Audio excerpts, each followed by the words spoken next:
So 50%. Okay. No, I probably went to less. I don't know. For anyone who's listening that doesn't know, I did not graduate. They're like, what is this guy went to college and skipped half.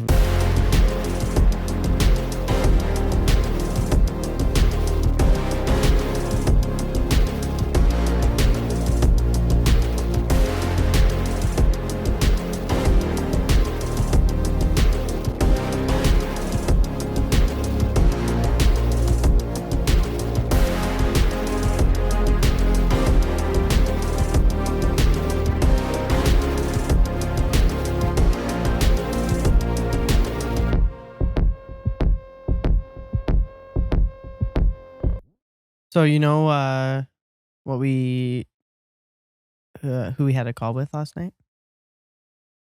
Yes. I think that every couple should do premarital counseling. That's my bold, controversial statement. That's my bold, controversial Every statement. couple before they get married should do premarital counseling. How common do you think that is? Like, I don't actually know. I know because like a lot of people that I'm around are religious, so it's probably more common in religious circles, right? Even then, probably a lot. And even then, it's about the effort you put in too, right? Obviously, yeah, right. Like, I'm not saying that even all those people that do it in that circle, get anything from it. And it seems to be like a very wide. It's kind of like fitness coaching. Where it's like, you could just say you're a fitness coach, but be like, so how do you do it? Yeah. You know, like, you know what I mean? In the sense of it's like very broad. So you'd be like, oh, I got premarital counseling. You'd be like, so did they sit down at coffee and have like a couple hour meeting with you? Was it a Zoom?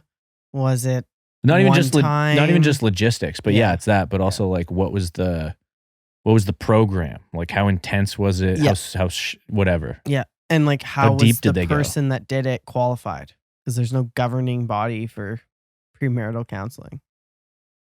Yeah, I guess that's the Bible, but you know what I mean. Like, I guess there's probably a lot of people that do it that aren't religious. True, right? Yeah, there's a lot of. Counselors are not religious. There's just no like governing body of premarital counseling of Canada. No, because counseling is not religious. Counseling is counseling. Yeah, fair. Yeah, fair, so there's like, you have to go to school to be a counselor, right? So, but just to get like the qualifications that you're just doing, like, because no one would. Well, I guess unless you're most the best people at are, it, you wouldn't just have someone that's like, I only do premarital counseling, because they would just do like marriage counseling in general. But if you niche down to just premarital, you gotta be really good at what you do. Yeah, I don't know if that's ultimate niche. Yeah, I think it's just generally. You know what I mean? Like a orthopedic surgeon just. I don't think. I think most people. I think they all just do marriage counseling, which is the same I felt thing, the right? same way when we did the gun safety course. What's that? You're like, oh, everyone should do this? Everyone needs to do this gun safety course. Yeah, that's true. Even if you never plan on shooting a gun ever, it was amazing. Yeah, it's true, because then it kind of demystifies guns. A lot of people have no idea. People are scared of guns because they don't know how to use them. Yes, exactly. They're afraid of what they don't know. Yeah. And they've never touched one. The unknown is scary. And all they see is the action movies where everyone boom, boom, boom, everyone's dead. Yeah, or the news. Yeah. Yeah, it's true. Yeah. So it's like, I really enjoyed it. I think it should be mandatory in like, let's say like grade 11, grade 12, like somewhere where you're a bit more mature. That would be good. Have it in high school. Yeah. You know how people talk a lot about how like alcohol, why do I think alcohol? Why alcohol doesn't set you up for the, that's what I was going to say. It doesn't set you up. It's my diet brain. I've been dieting so long. I want everyone to comment on this video. If we get, how many comments do you need on this video for you to do bodybuilding show? I mean, I'm probably going to do one anyway, right? But like sooner than you think. 100. Okay, 100 comments on this video, and Tim's going to do a show, and we're going to vlog the whole thing. Sam's going to make 100 different accounts. Am I that psycho? She's going to comment, maybe. Woo, woo, woo, woo, woo, woo. Like a woo girl. Yeah, that's you. Yeah. But high school doesn't prepare you for real life is what you're trying to say. Yeah. Not alcohol doesn't prepare you for real life. Jeez. My brain. So stupid. Yeah, you know how people are like, yeah, I didn't need to know the joke about just like, yeah, I didn't really need to know algebra to like get through life. I could have known how to like budget or, do taxes or whatever. You need it for gym math though. What do you mean? Like, you know how they boy math, girl math? You need algebra for gym math. Why? There's shapes, like the plates are circles, and then you have to add them. You're adding circles together. It's algebra. Isn't that geometry? Isn't algebra just letters and numbers? Algebra is the adding of the numbers. Is it? I think you're making stuff up here, dude. Alex, what's algebra? Yes. Is it just numbers? No, it has letters in there. No. That's different. What do you mean? That's what algebra is. It's like the only form of mathematics that has letters in it. Is it? I don't know, dude. I haven't done... So I haven't been in high school for 15 years. Longer? Oh, you're right. 14 years. Yeah, what do you mean? Like 3x. You're like gym math. I'm like, well, there's no reason I would need algebra at this point. You do, though, if you don't know how much the collars weigh. That's an X. I hate everything you're saying. You would have laughed, though, in college. You would have laughed at the math we had to do for the fitness program. Yeah. Because it was... I remember I was like, oh, maybe I'll go to this class. This makes me feel smart. I like that. Maybe I'll go to this class. How many classes did you go to? Oh, I don't know. They must have that data somewhere, eh? Of like... No, they don't take all attendance. But I mean, like, just from your memory, like, what percentage out of 100? Oh, how could I know? I have no idea. Just guess. Like, how often did you skip? It depends, because it's like, I guess I skipped a bunch at the start and then was like, oh, I got to start going because I got to make sure I don't blow this. And then towards the end, I was like, okay, I've blown this. So then I stopped going. Okay, so I was opposite. I like went. And then I was like, oh, I don't need this anymore. So then I skipped at the end. Yeah, that's the right way to do it. Yeah. Mine was all yours was like this. It's just, I don't even know if it was that. That's right. my memory. It was like a bell curve. So 50%. Okay. No, I probably went to less. I don't know. For anyone who's listening that doesn't know, I did not graduate. They're like, what is this guy went to college and skipped half like. But to be fair, you were only a semester away. You almost did it. Yeah, I think I just needed one more semester. Yeah, and then because we tried when we started dating. Yeah. I appreciate that recommendation. I appreciate that. Happy anniversary. Dating anniversary doesn't count. It doesn't count. I'm not wishing you that. Oh, that's so mean. I'll give you a kiss, a hug, and get you flowers. They're gonna get 100 comments just from Tim. Tell her happy anniversary. I tell her that in private. I actually do. I'm just being a dick on the podcast. Good. Then you guys will actually comment. Yeah, comment please. Even if it's just telling me I'm an asshole. Yeah. Sam knows I love her. Yeah, I didn't actually graduate, but I was close. And I appreciate you suggesting, you're like, you should actually look into seeing if you can graduate still. I think I convinced you because I said it's just about the principle of finishing it or something. And then you were like, yeah, okay, like if I got one semester. But then they said it had been too many years and you would have had to redo the whole program, which doesn't make sense at all. No. So then we said, nah. No. But we tried. Yeah, it would have been cool. But yeah, no, I did not graduate. So. Okay, let's see. I asked Allison quickly for a question. Oh, good. She said, you should talk about what changes after marriage, if anything. How would we know? We're not married. Well, I guess I can answer that. There you go. She's asking you. No. How about what? Man, I've never been married. What do you think would change after marriage? What do I think? Yeah. So if I had to guess. Yeah. Based on what people told me and what I think. Yeah. Okay. And you've been around married couples and like I have my answer. And it doesn't have to do with my past. Okay. It's just that feeling of like actual oneness where you're like. Yeah. Like there's probably, because of the way we live our life and the marriage is very much like faith focused, it's probably the biggest change is probably spiritual, and I probably don't really know what that looks or feels like because I haven't experienced it yet. But if I had to guess, it's going to be mostly a spiritual change. Yeah, but I can't really describe it beyond that. That's my It's answer. a good answer. Good. I was like, ask me a question. She's like right now? And I was like, yeah. This moment. No, rain check it. Have you ever done a rain check at a grocery store? No. That's a mom thing to do. Yeah, that's a mom thing. Coupon or clipping. me thing. Yeah. But usually like the stuff that's on sale, I don't eat or need. Right. Speaking of eating, what are you eating right now? What am I eating? Yeah. You're supposed to be sending me your macros. I'm eating air. I haven't changed them. For where you're at in prep. I haven't changed my macros since I started prep. I'm dropping weight. What are they? Or you don't share that publicly? Oh, I won't share it. Yeah, okay. Let's just say I'm eating 190 grams of protein a day. Are you? Yep. Oh, good. Every day. In how many meals? 2 and a snack. How do you eat 190 grams of protein in 2 and a snack? I eat a pound of turkey. Yeah, which is how many grams of protein? Oh, yeah. I ate a pound of beef. It's barely anything. No, but you eat it through like the... Sometimes I have a pound of beef. And it's like, doesn't even get me that far. My pound of turkey was 88 grams of protein. So if I have 2 pounds of turkey, which I eat a full pound at each meal. What's the pound? Because I don't count my calories, right? It's 305 grams. What's my pound of grass-fed and finished beef with very little fat? Like it's probably 95.5. Yeah. Let me see. If you had to guess, it's probably 95.5, right? Yeah. Fat percentage? And I'll do the same weight that I eat, 64. It's only 64 grams of protein. That's what it says on this one. So. Dang, eh? So even for grass-fed and finished? Yeah. 1 pound. Damn, that's really not that much. I do the turkey. Okay. Because I found out I have a chicken allergy. So that's not good. So I'm just saying what I did yesterday. Let's see. I had some okay. eggs. Yeah. I had eggs in the morning. Then I went to train. I also had a little cup of Greek yogurt and eggs. That was meal 1. Then I had my my usual meal, ground turkey now, oats, peanut butter, and banana. Mm-hmm.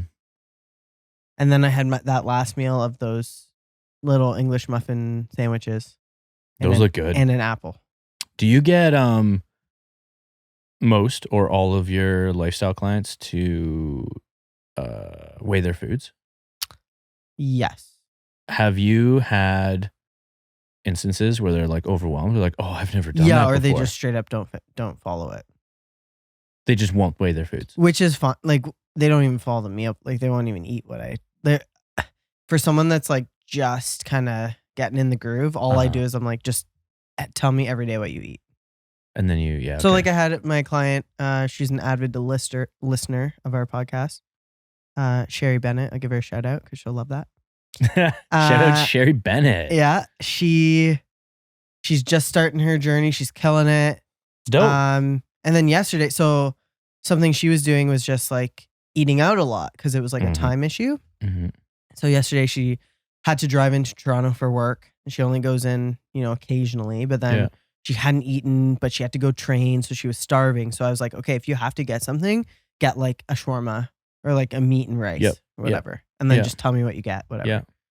She ended up, this is a big win. Like she ended up going home and having salmon and quinoa. She's like, oh, I actually just went home and made a meal. Nice. And then went to the gym and killed it. Good for her. And I asked her to send me videos of her training and she did. And this is someone that's like decently new to the gym and she's killing it. Yeah, she's that's killing sick. it. I'm very proud. So, and she's a avid. Yeah, avid that's listener. that's a common thing, where it's like the barriers for fitness for people that are like newer and not people that are necessarily new to the gym, but it could be because there's a lot of people that are like, oh, I've worked out, I've even had a trainer, blah, blah, blah. But they really don't know much about nutrition. They don't actually know that much about how fat loss works. They don't really know how much. They know they have to lift weights to gain muscle, but they don't. You know what I mean? These people that aren't that. They really don't have a great foundation yet. Yep. And it's like, because I have a lot of clients like that, right? And I have to kind of meet them where they're at and figure out like what their knowledge base and foundation is on nutrition in general. And there's like a lot of hidden barriers for them to like make changes. Like you can see it when they're like giving me their food and you're like, oh, why did you choose that? Like that seems like completely antithetical to your goals, right? And then that's when I give them feedback and they go, oh, I had no idea. I thought that was decent, right? And you're like, oh, no, that's not a decent option. Yeah. Here's what you should do. Yeah. Boom, boom, boom, boom. Order this for an example at a restaurant, right? It's like, it could be at home too. But that's why we can't assume that they'll know to make that. That's where we come in, right?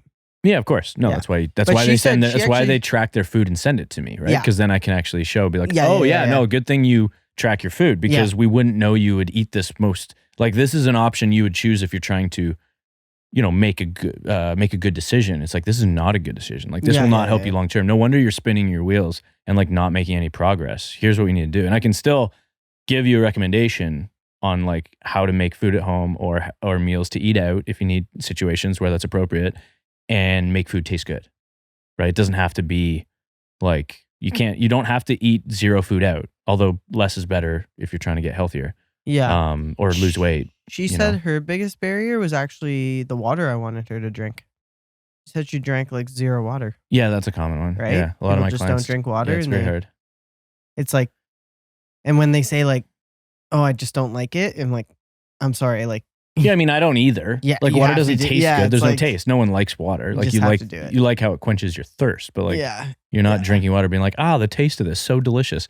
You know what the hack is for that is what I've been getting clients to do is, because I can think of a few clients right now that suck at drinking water, and they've sucked for years, way before they started with me.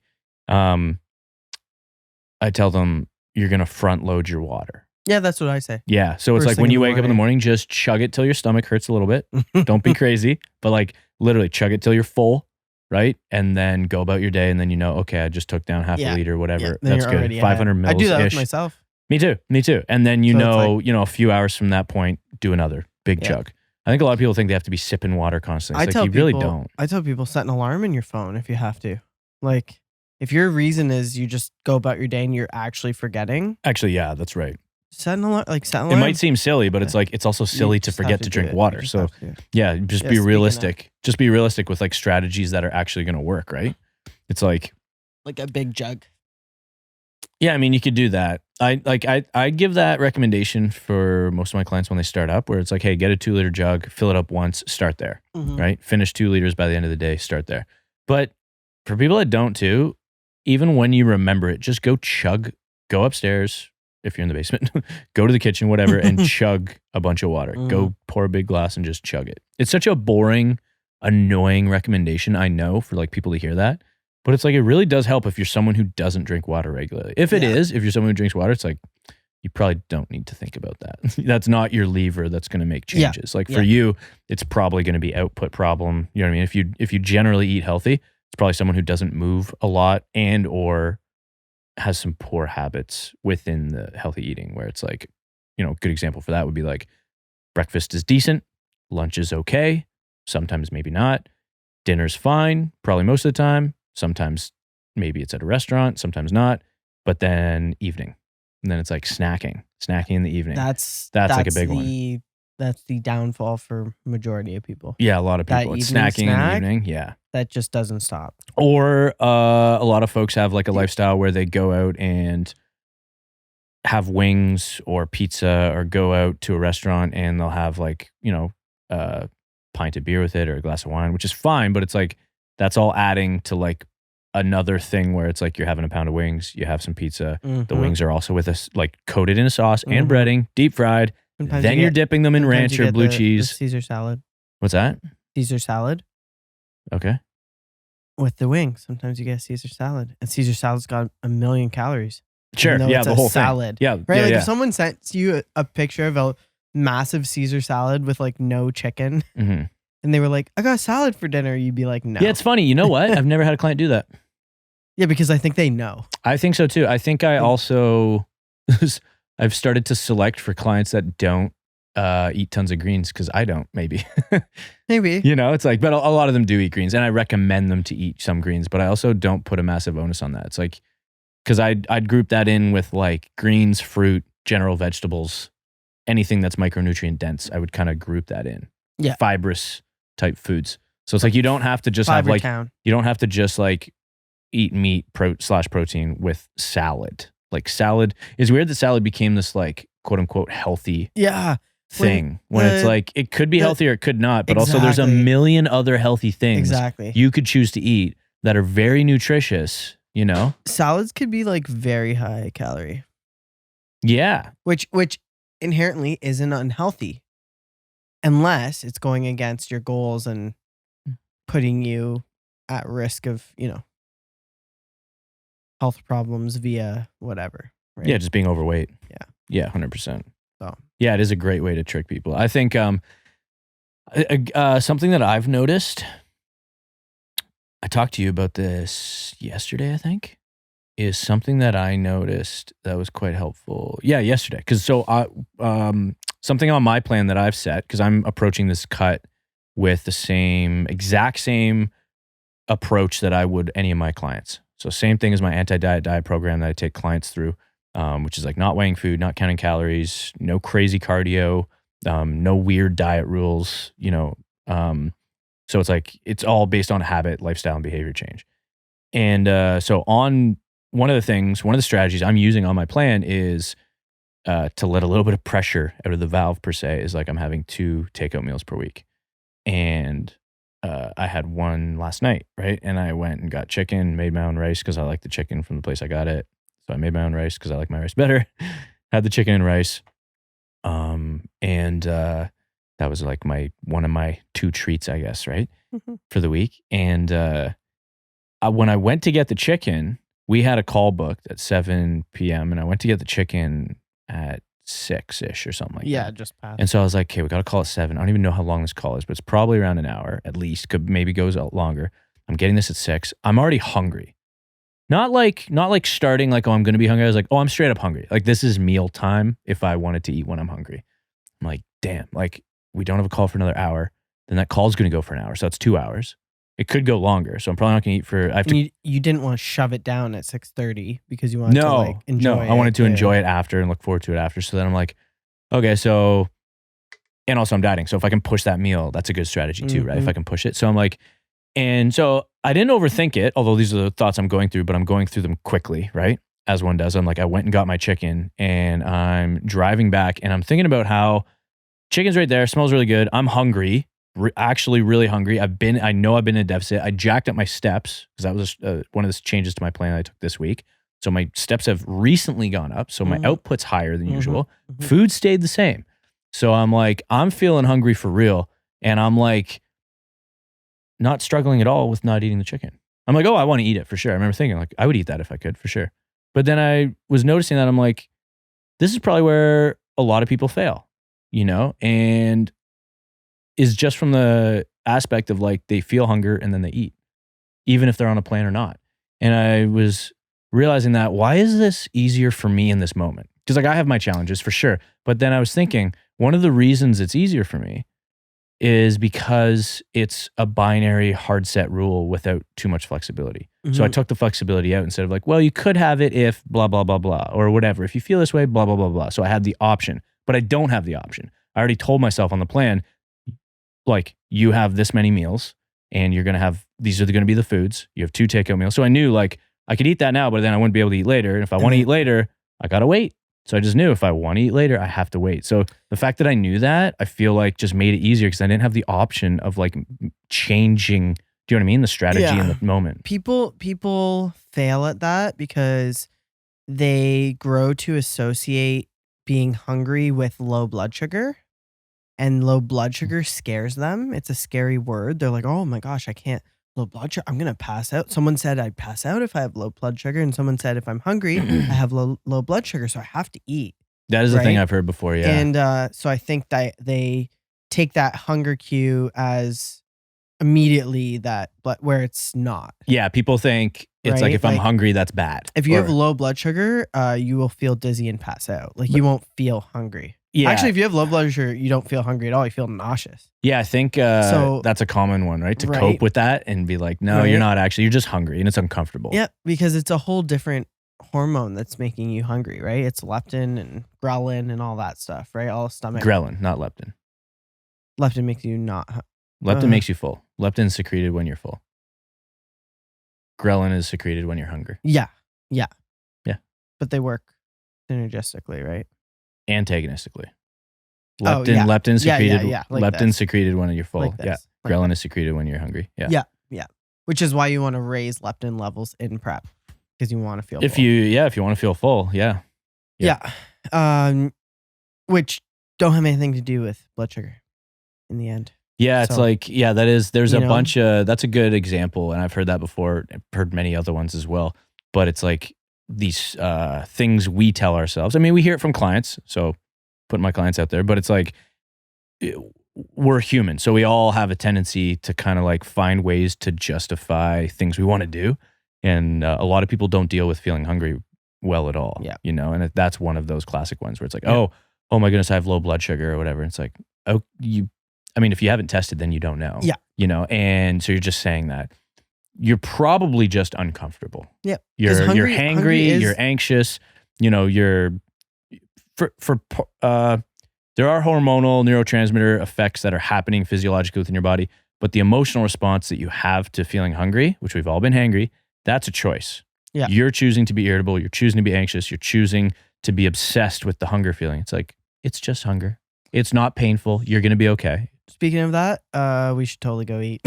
Yeah, I'm hungry right now. That's why this is like a treat for me. I have I haven't had one of these a day, but now I'm starting to ramp it up. So I'm probably gonna have. Once he's dieting, he's. It's nice. You look forward to this. Treat. It is, you know. Thanks so much for listening. We really appreciate it. Please comment below. If we get 100 comments, Tim is going to do a bodybuilding show. I'm probably gonna do it anyway, but sooner. When are you going to do it? Get rid of this cut and then pack on some size and get jacked and juicy, baby. Get some big old delts, you know? Please, 5 stars only rating. That's the rule. 5 stars only, baby. We have We're one going to change rule. the show. 5 stars only. Stay 5 stars only peaked. Yeah. It's like the stage name. That's it. When you're listening to the show right now, you're listening to it right now, screenshot on your phone, throw it up on your Instagram or your Facebook, and then tag us in it. We need you to do that. At Stay Peaked, at Tim_MSHC, at Slays Fit. That's what you need to do. We'll repost you. We'll say what up. You say what up. We'll have a good dialogue. It'll be fun. Thanks. Talk to you soon. Love you.